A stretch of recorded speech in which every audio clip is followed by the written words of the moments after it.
Mayken Karlzon's Diary, Chapter 21. Among the Heather. January 6, 1580. The MS book Father gave me on my 12th birthday was filled long ago. Its brown leather covers are faded and stained with the waves that so often threatened to swamp our little boat on the never-to-be-forgotten night when dear old Jacob Anderzon's farm was swept away by the terrible flood that followed the bursting of the dikes. More than one inkblot disfigures its pages, but he says I am not to destroy it, as the account I have given of the Siege of Leyden is really a page of the history of the Dutch Republic, so he wishes me not to destroy it and is on new. Years morning I found a new and much larger MS volume upon my dressing table. I think I will begin at once to write down some of the events of the last 5 years, for though many changes have taken place, we, as a family, have proved again and again that the Lord is good, a stronghold in the day of trouble, and he knoweth them that trust in him. Nahum 1 verse 7. The Prince of Orange has proved himself worthy of the affection and confidence of the people over whom for the last 5 years he has ruled so well and wisely. Father, who knows him in both his public and private life, always speaks of him as a man whose one great desire appears to be to do the will of God.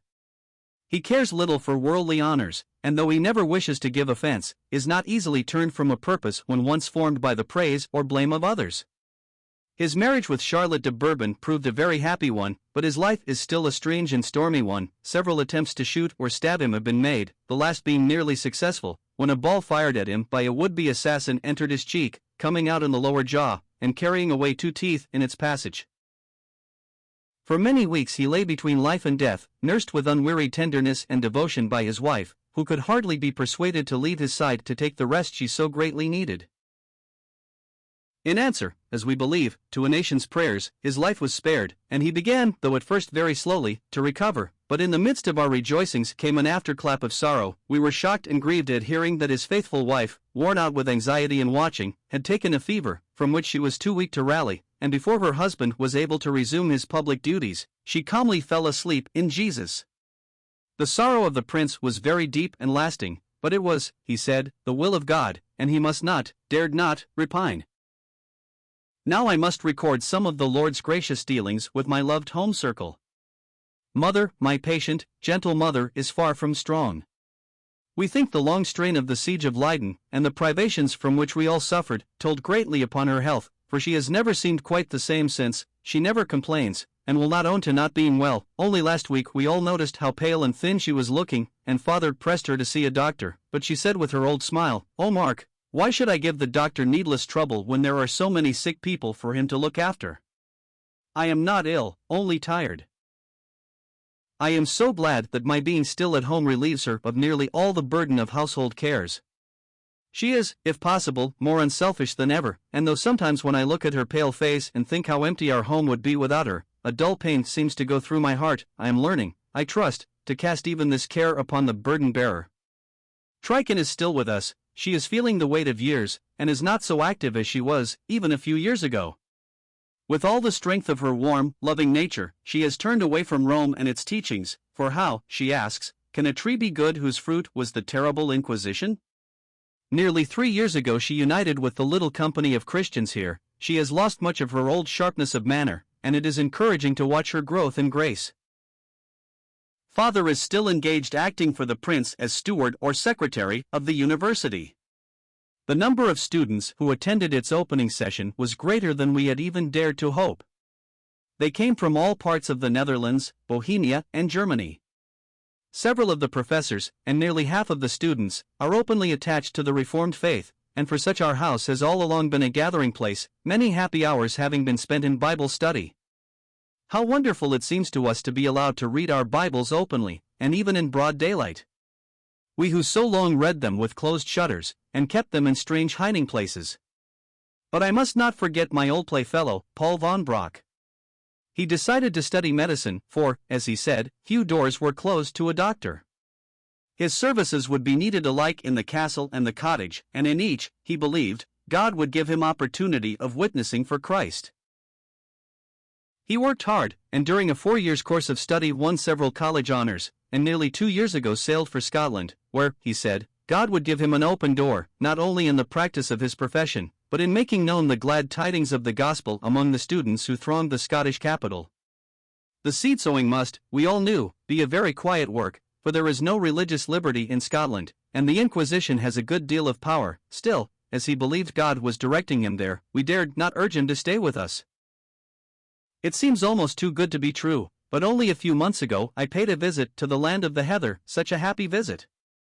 I was away from home nearly 6 weeks, accompanied and attended by Mayken, as it was not thought safe for me to travel alone.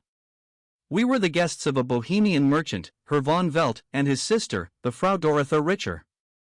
They have been such true and faithful friends to Paul, and it came about in a somewhat remarkable way. Herr von Velt has been for some years a widower, with one little girl, Elspeth, a sweet little maiden of 8, who won my heart completely. Soon after his arrival in Edinburgh, Paul was called in to attend the child, who was ill with a mild form of fever. She was very restless and appeared excited. As Paul took her hand in his to feel her pulse, she said, fixing her large, bright eyes on his face, "You will not tell me to say my prayers to the Virgin Mary, will you?" "Liza does, but I tell her no, I will only say them to the good Jesus, he loves the little children." "The poor child is wandering, the fever was very high this morning," said her aunt, looking somewhat anxiously at the doctor. "Would to God we were all in our right minds, as this dear child now is," replied Paul. The merchant, who had been listening unobserved, now came forward, and grasping Paul's hand warmly, said, "If I mistake not, we are brothers in the faith." From that moment they were firm friends. Persecution had driven him from Bohemia, business had detained him in Scotland, and though it was dangerous to meet openly, many a little knot of Christians often met for reading and prayer after nightfall at his house, arriving and leaving singly to avoid notice. At these little gatherings Paul, with one or two of the students who were, he believed, interested in the truth, was often able to be present. Herr von Velt had much to tell us of the sufferings of the Christians in Bohemia. I had often heard the names of John Huss and Jerome of Prague, and though I knew that they led its noble army of martyrs, he told me their stories at far greater length than I had ever heard them, repeating the remarkable words John Huss is said to have uttered at the stake. "You may burn the goose." The name Huss means goose in the language of Bohemia, but within 100 years God will raise up a swan you will not be able to burn.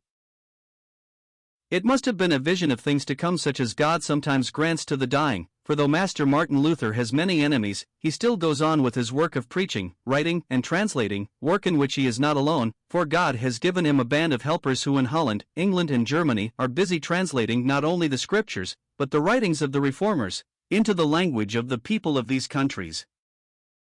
One of Paul's patients was a poor widow woman, and he found her in a very poor cottage, little better than a hut, and seeing she was very ill, and hardly likely to recover, asked her if she was afraid to meet God? Almost to his surprise she replied no, and went on to tell him that she was trusting in the precious blood of Christ. For years ago she had heard one of God's faithful servants preach at the market cross, gladly she had drunk in the truth that salvation was by faith alone, and longed to know more. But the next thing she heard was that the preacher was thrown into prison, and soon after that he had been tried by the Inquisition and sentenced to be burnt alive on the charge of heresy.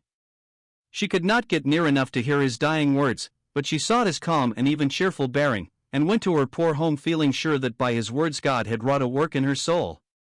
She had not had courage openly to break with Rome, but when asked by the priest why she did not attend Mass, replied that, being very poor, she helped to support her family by acting as a sick nurse among her neighbors, and not knowing when her services might be called for, seldom left her cottage. When on her sick bed, it was a source of bitter grief to her that she had not told the whole truth, and so been more faithful to Christ.